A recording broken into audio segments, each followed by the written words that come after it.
Job chapter 33. Wherefore, Job, I pray thee, hear my speeches, and hearken to all my words. Behold, now I have opened my mouth, my tongue hath spoken in my mouth. My word shall be of the uprightness of my heart, and my lips shall utter knowledge clearly. The Spirit of God hath made me, and the breath of the Almighty hath given me life. If thou canst answer me, set thy words in order before me. Stand up. Behold, I am according to thy wishes in God's stead. I also am formed out of the clay. Behold, my terror shall not make thee afraid, neither shall my hand be heavy upon thee. Surely thou hast spoken in my hearing, and I have heard the voice of thy word, saying, I am clean without transgression. I am innocent, neither is there iniquity in me. Behold, he findeth occasion against me. He counteth me for his enemy. He putteth my feet in the stocks. He marketh all my paths. Behold, in this thou art not just. I will answer thee that God is greater than man. Why dost thou strive against him? For he giveth not account of any of his matters. For God speaketh once, yea, twice, yet man perceiveth it not. In a dream, in a vision of the night, when deep sleep falleth upon men, and slumberings upon the bed. Then he openeth the ears of men, and sealeth their instruction, that he may withdraw man from his purpose, and hide pride from man. He keepeth back his soul from the pit, and his life from perishing by the sword. He chastened also with pain upon his bed, and the multitude of his bones with strong pain, so that his life abhorreth bread, and his soul dainty meat. His flesh is consumed away, that it cannot be seen, and bones that were not seen stick out. Yea, his soul draweth near unto the grave, and his life to the destroyers. If there be a messenger with him, an interpreter, one among 1,000, to show unto man his uprightness, then he is gracious unto him, and saith, Deliver him from going down to the pit. I have found a ransom. His flesh shall be fresher than a child's. He shall return to the days of his youth. He shall pray unto God, and he will be favorable unto him. And he shall see his face with joy, for he will render unto man his righteousness. He looketh upon men, and if any say, I have sinned and perverted that which it was right, and it profited me not, he will deliver his soul from going into the pit, and his life shall see the light. Lo, all these things worketh good God oftentimes with man, to bring back his soul from the pit, to be enlightened with the light of the living. Mark well, O Job, hearken unto me, hold thy peace, and I will speak. If thou hast anything to say, answer me. Speak, for I desire to justify thee. If not, hearken unto me, hold thy peace, and I shall teach thee wisdom. Job chapter 34. Furthermore, Elihu answered and said, Hear my words, O ye wise men, and give ear unto me, ye that have knowledge. For the ear trieth words, as the mouth tasteth meat. Let us choose to us judgment. Let us know amongst ourselves what is good. For Job hath said, I am righteous, and God hath taken away my judgment. Should I lie against my right? My wound is incurable without transgression. What man is like Job, who hath drinketh up scorning like water, which goeth in company with the workers of iniquity, and walketh with wicked men?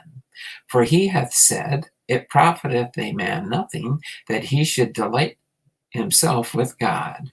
Therefore hearken unto me, ye men of understanding, far be it from God that he should do wickedness, and from the Almighty that he should commit iniquity. For the work of a man shall render unto him. and cause every man to find according to his ways. Yea, surely God will not do wickedly, neither will the Almighty pervert judgment. Who hath given him a charge over the earth? Or who hath disposed the whole world?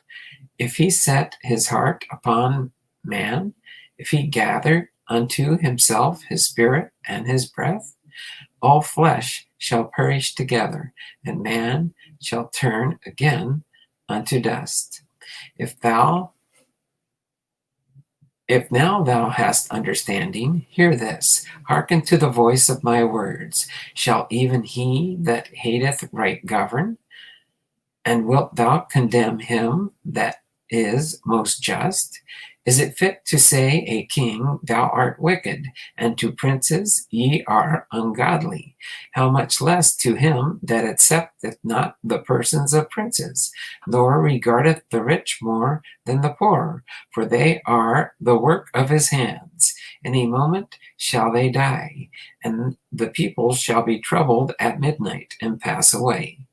And the mighty shall be taken away without hand, for his eyes are upon the ways of man, and he seeth all his goings. There is no darkness nor shadow of death, where the workers of iniquity may hide themselves, for he will not lay upon man more than right, that he should enter into judgment with God.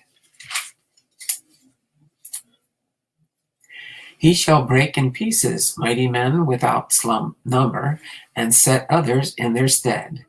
Therefore he knoweth their works, he overturneth them in the night, so that they are destroyed. He striketh them as wicked men in the open sight of others, because they turn back from him and would not consider any of his ways, so that they cause the cry of the poor to come unto him, and he heareth the cry of the affliction. When he giveth quietness, who then can make trouble? And when he hideth his face, who then can behold him? Whether it be done against a nation or against a man only, that the hypocrite reign not, lest the people be ensnared. Surely it is meet to be said unto God, I have borne chastisement, I will not offend any more. That which I see not, teach thou me. If I have done iniquity, I will do no more. Should it be according to thy mind, he will recompense it, whether thou refuse or whether thou choose, and not I. Therefore, speak what thou knowest. Let men of understanding tell me, and let a wise man hearken unto me. Job hath spoken without knowledge, and his word were without wisdom.